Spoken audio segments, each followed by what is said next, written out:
Hello, everybody. We have a wonderful guest today, Thomas Chen, a person that I admire so much because he is a master of selling. He is preaching, teaching, and walking his talk of being a great salesperson, and he is a coach of high-ticket sales. So welcome, Thomas. I'm very excited to have you as a guest at Empowerment Hub podcast. Thank you. Looking forward. Feeling excited as well. Lovely. So let me jump directly into the question. Thomas, what is different about your mindset around selling? Because most of the people are not loving sales so much, and you clearly love it. Why is that? I think right from the start, what we want to look at selling as is problem solving. Because we are essentially helping people to fill up the gaps they have in life, right? For example, for movies, what are they selling? They are selling entertainment. For people who are lacking entertainment in their life, that can help to fill up the gap, right? For food, what are we selling? Perhaps experience, perhaps sustenance. So if we look at selling as a form of problem solving, I think it will change our mindset and focus towards it. Because at the end of the day, we are actually serving the people who we are selling to, helping them to fill up the gaps in their life. So change it from something negative to solving problem for people. Yes, That's how you something look at it. positive and empowering. That's lovely. We'll dig into that. What's one limiting belief you think about sales that you see often that people hold and that holds them back from actually selling? Yes, so many people when it comes to selling, even before someone rejected them, they already rejected themselves. They will feel that, oh, I'm not able to sell, people is going to judge me, people is going to avoid me because I'm a salesperson. So the first thing that we need to do is to accept the fact that sales is something that can really help people's life and that we are able to do it because we want to positively value add others and that we embrace sales as it is instead of something that is limiting, something that's stopping us, something that's holding us back. So everything starts from within. We need to embrace the selling of our products and of ourselves, and that's how we can take a step forward. So just change your mind, Yes. basically, right? Okay, that leads me to the question of, do you believe that people feel the energy when you sell, when you approach? And how do you change that? Because often when somebody is selling something, I can see how they deflate or some energy shift happens. So how do you keep that cool energy when you sell? Great question. So certainly our energy attracts our tribe, right? Our energy, our vibes.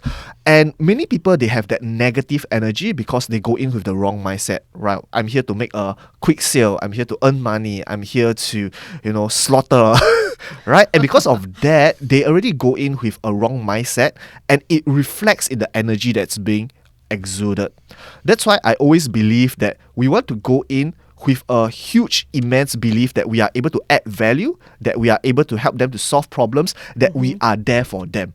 And when you are truly having that mindset, the energy that you exude will be different and people can tell. People can tell based on your sincerity, based on your gestures, based on the way you speak, everything adds up and that's what they will open up to.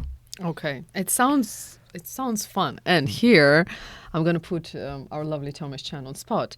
Thomas, how would you sell this tea for me? Wow, love such exercise. So the thing is, a lot of people, they will start off by just sharing the benefits and the features and what makes this tea attractive. What I always encourage people to do from the start is to know about your client first, know the problems they are facing, know what they are looking out for, and then from there cover the gap. So what I would certainly do is I will start off by this. Well, Irina, to be very honest, I don't even know if you really need this tea.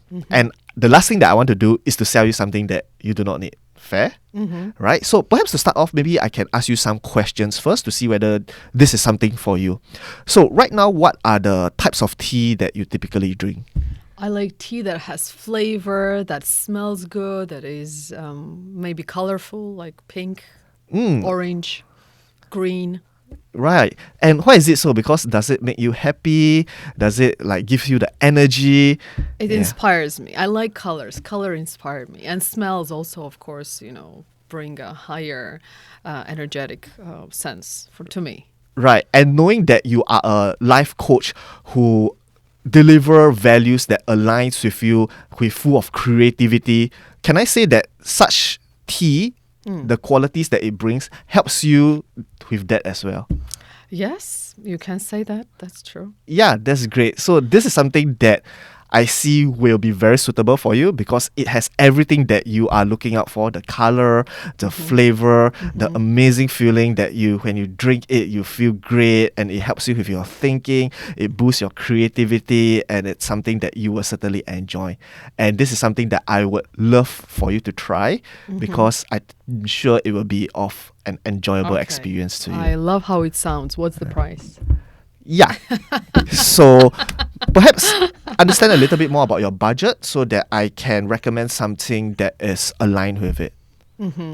Oh, so you have like different products. Yes, so we can have the full package, we can try out with a few sachets, or we can have the premium facilitated art tea coming together Got it. experience. Okay, Yeah. applaud, dear Thomas Chen for a wonderful Yeah, sales but the whole job done. idea is about, knowing what your clients need first before even doing the selling. I perfectly understand. And I must say that when you sell, you indeed have this service energy to it, the moment like you were selling this tea right now. So very good demo. Thank you for showing us how it's actually done. And okay, then the next question. How do you deal with rejection? Because even if you have great tea, great product, whatever it is, what do you do when somebody says, hey, you know what, it's not my thing, I don't care? Right, so here's the thing. I love rejections What? because rejections means there are considerations. They are actually thinking about what you are sharing compared to dead silence where they probably just ignore what you have been saying. Rejections is amazing, and rejections are actually an opportunity for you to understand your prospects better so that you can help them to facilitate their thinking, and then from there maybe discover any hesitations that they may have and manage it accordingly. So I think we need to look at hesitation and rejections, right, as a positive thing because it is certainly something that can help us to close the sales even more effectively. So how do we fall in love with rejecting? I mean, with receiving rejection.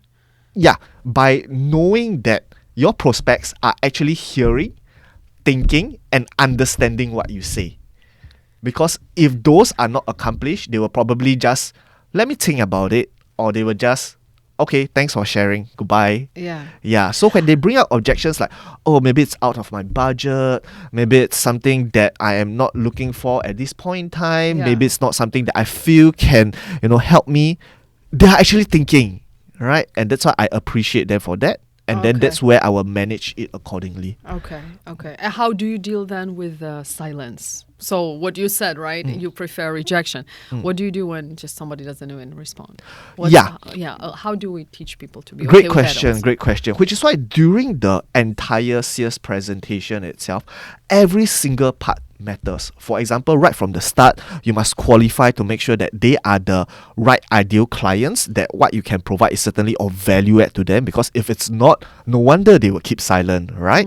And during the presentation itself, you need to ask questions, you need to understand what the goals they have, what problems they are facing, where the gaps are, get the interaction going. So you are not the only one speaking, they are the ones speaking, and you are the one actively listening as well. That's how you get them involved, right? And then after that, you bring out any objections that they may have and you manage accordingly. So the whole essence of it, right, is that every part of this process are important. They serve an individual purpose to ensure that your prospects are constantly engaged. Usually when they are silent, means that they feel that this is not for them, they are not engaged, they are not interested right from the start, and it's probably because any parts of this process may not be done well. Yeah, perfectly understand. And, I noticed that, I don't know how about you, but I receive so many messages, so many offers this day. I think most of the people receive a lot of offers. Would it be on LinkedIn? Would it be in your email newsletters? It's just like everybody's trying to sell something or everybody's offering something. And in this huge amount of noise, how do you stand out? Yeah, so The answer lies in the question itself, because a lot of people, they are just sending out offers, they are just sending out their products, they are just advertising, but not many people begin with the relationship building, which I feel is very, very important. So what I usually do when I connect with someone new is I don't sell them right away. I will get to know them better. I will get to connect with them as a human. I will make friends with them. And then from there, they will start to open up. They will start to share about their goals, their problems, their challenges. And that's when we should go in, because we are there, once again, to help them solve their problems, right? Whereas for people who just bombard their network with their products, etc., they don't even know if the person is facing the problems that they can solve, right? And that's why a lot of them just become noise. It becomes empty, like noise, which people will not connect and buy with. Makes sense. And it reminds me that in coaching or in so many fields, people look at selling, but actually if you just reframe it to saying helping, offering, right? That already does the trick. Certainly. Right? Yes. So what identity shifts need to happen within us to become a good salesperson, right? If I never identified myself, hey, I'm a good salesperson, what should I shift within me apart from thinking? But is there like an identity you need to create in you? Like a saleswoman, a salesman? What's your identity as a salesperson, by the way? Right. So what I would say is that all of us need to embrace the fact that we are all salespeople one way or another. Embrace it as it is, right? A lot of people, they try to beautify things. They try to embellish it by saying that I'm a consultant, I am an expert or whatsoever. But we are all salespeople one way or another, and there is nothing wrong with that, right? Because all of us, we are selling different things. Even someone who's an employee, when they are trying to look for better job prospects, they are selling their qualities, their strengths, why they are suitable for the job, right? So right from the onset, if we accept that we are all salespeople one way or another, it is not something to be shunned away from. We will embrace it as it is. It's only about how we sell, the strategies that we use, that will influence the effectiveness of our sales process. But right from the onset, it is already part of us. It's just like how someone can be a father, a son, a grandfather. It's already part of our identity. So embrace it as a whole. So when selling, do you use any intuition?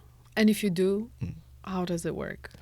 Yeah, so maybe perhaps different people will have a different definition of intuition.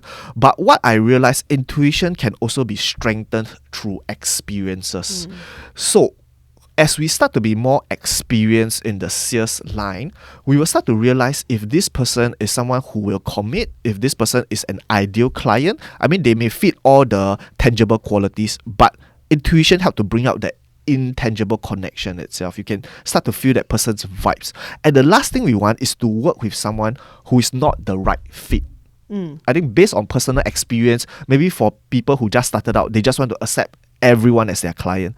But if it's not the right fit, it will do more harm than good over time. And I would say that intuition helps us to create this filter where we can feel and sense if this person is the right fit, is suitable for us, and is someone who we will enjoy working for a very long time. You personally, how do you use your intuition? Like, how do you sense that's the person that is the right for me? Yeah, so I think there are many different aspects to it. The way they reply your message, the way they interact with you, the way they connect with you, everything adds up itself, and it just brings out that entire vibes of whether this person is someone that I want to work with in the first place, right? If it is someone who I would love to work with, then that's where I will start to proceed on with the next step, which is more towards like understanding their problems, where the gaps are, and try to solve accordingly. If it's not, then perhaps I will still continue the relationship, just not start a business relationship with them. So you need to like them. That's what you're saying. Yeah, and they need to like me as well, I would say. Yeah. But what if they like you, you don't like them?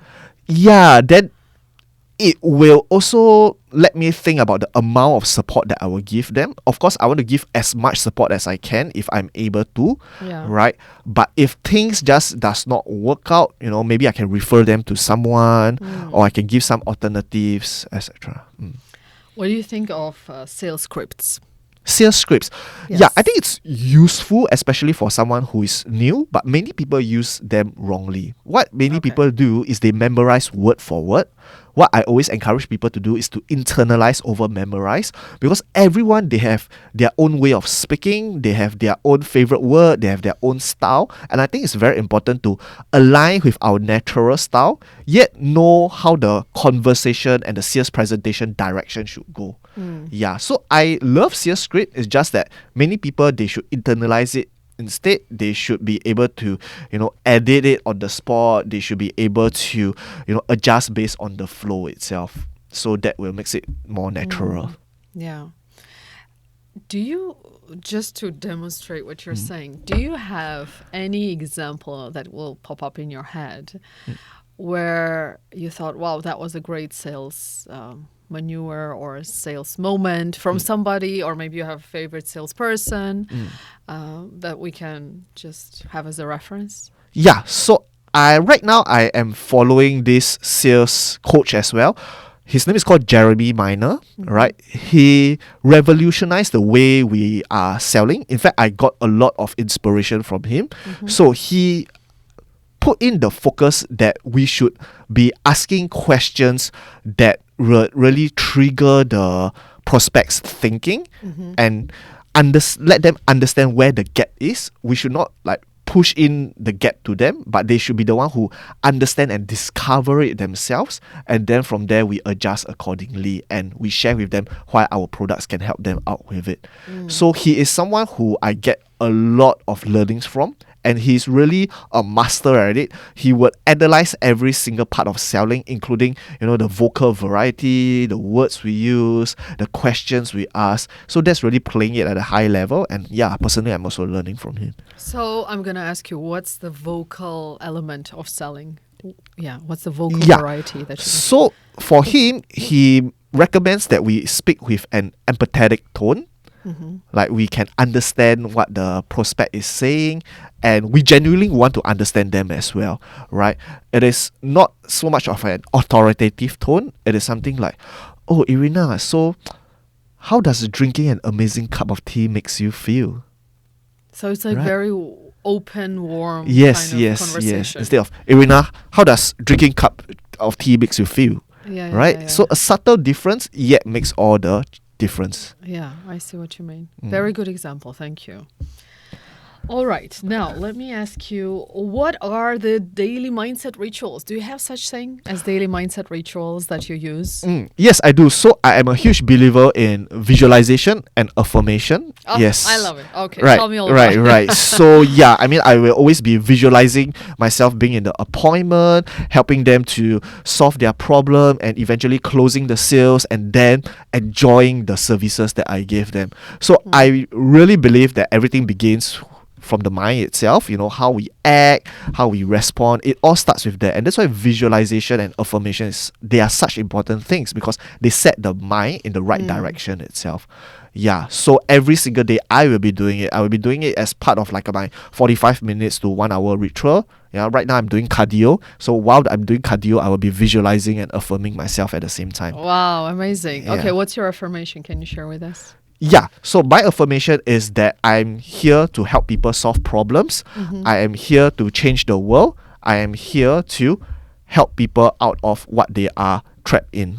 So by having all this affirmation, it puts me in the right mindset whenever I go into a sales call itself. I'm not there focused on closing the deal. I'm not there focusing on earning a quick buck. But I'm really there, right, helping them to solve their problems and making their life so much better. I love it. So for our listeners, what's one simple affirmation that you could advise, especially if they're getting started to love sales?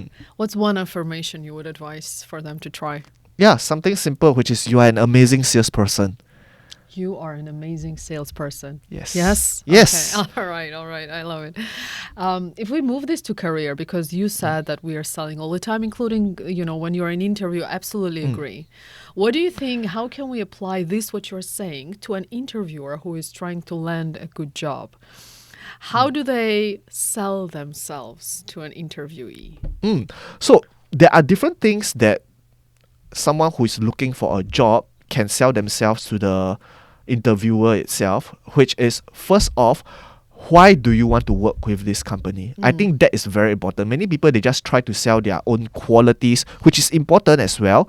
But by showing why you are so connected with this company, why this company is something that you want to really work with, they buy into it. Right? Because we are there to value add, we are there to serve the company, we want to bring the company to greater heights.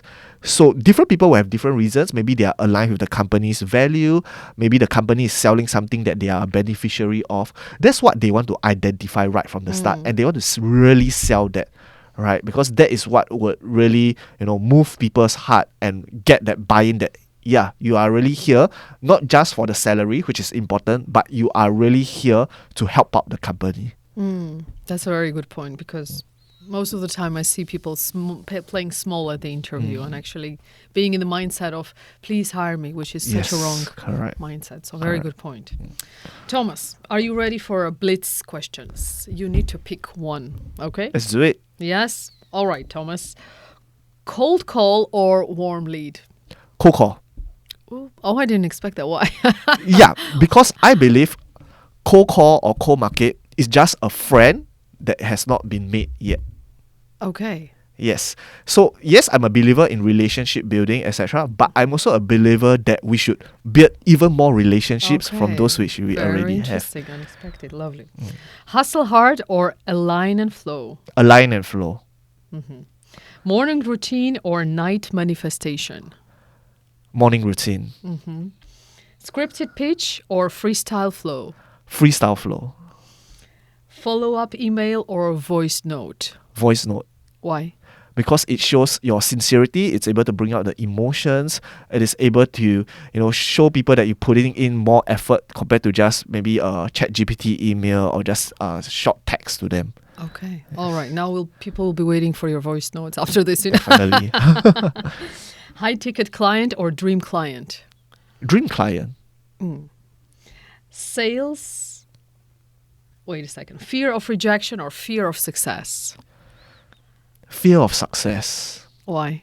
Many people, they are actually not ready for success. They feel that they need to sacrifice something. They feel that they need to, put in something that they are not ready for. Maybe like family time with their loved ones, etc. Which is why I always recommend people to build their business around their life, not their life around the business. Yeah, so we need that alignment itself. Lovely said. And not easy to follow. Yes, for some. I understand.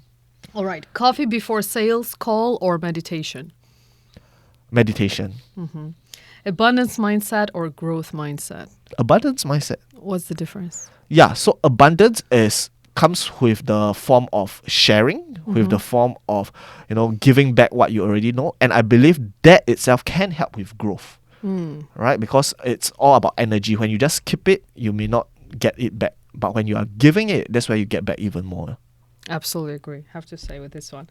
Close the deal or build the relationship? Build the relationship. Because it will close the deal? Yes. Okay. LinkedIn DMs or in-person vibes? In-person vibes. But you said the cold call before. Yeah. So the thing is that the LinkedIn DMs, you eventually want to lead to a in-person thing. Yeah. Okay. Okay. Got it. Talk it out or journal it out? Talk it out. Selling product or selling a transformation? Selling a transformation.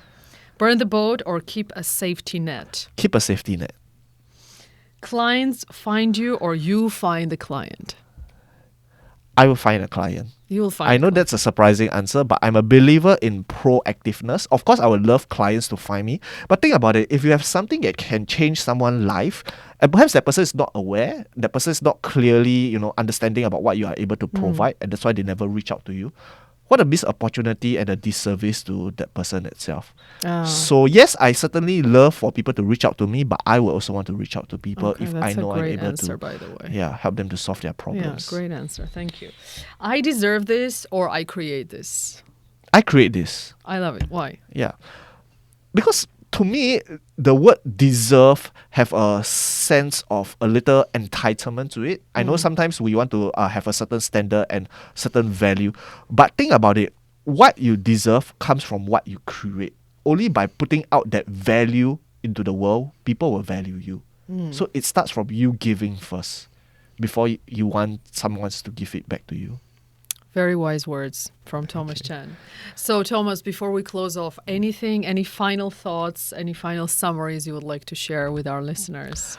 Yeah, just always remember that at the end of the day, selling is serving. You are helping to change people's life. So go out there and sell. Thank you so much. And that was our sales expert, Thomas Chen. Thank you for being here. It was lovely to have you as a guest and getting inspired with your insights and answers. Thank you, Thomas. Thank you for the opportunity. Thank you.